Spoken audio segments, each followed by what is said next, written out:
మానవ జన్మ పరమార్థాన్ని తెలిపిన క్రీస్తు జన్మ.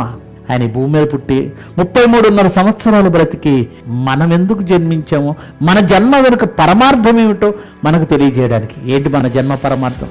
మనం దేవుని కోసం పుట్టిన వాళ్ళం, దేవుని పిల్లలైన వారందరినీ పరలోకాన్ని తీసుకెళ్ళడానికి పుట్టిన వాళ్ళం, వారందరి కొరకు ప్రాణం పెట్టడానికి పుట్టిన వాళ్ళం. యేసుక్రీస్తు ఎలా బ్రతికాడో అలాగూ బ్రతకవలసిన వాళ్ళం మనమంతా. ఒకవేళ క్రిస్మస్ యేసుక్రీస్తు జన్మించిన రోజున నువ్వు అనుకుంటే ఆయన సంతోషపెట్టు.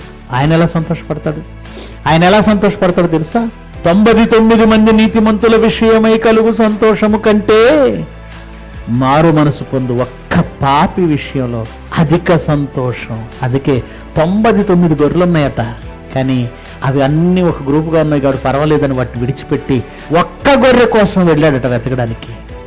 మరి నువ్వేం చేయాలి? నశించిపోతున్న ఆత్మలు, నశించిపోతున్న లోకం, నశించిపోతున్న సహోదరులు వెతుకు, వెళ్ళు, ఆత్మల రక్షించు. నీ జన్మ పరమార్థం ఇదే. క్రీస్తు జన్మ నీ జన్మ పరమార్థాన్ని తెలిపింది.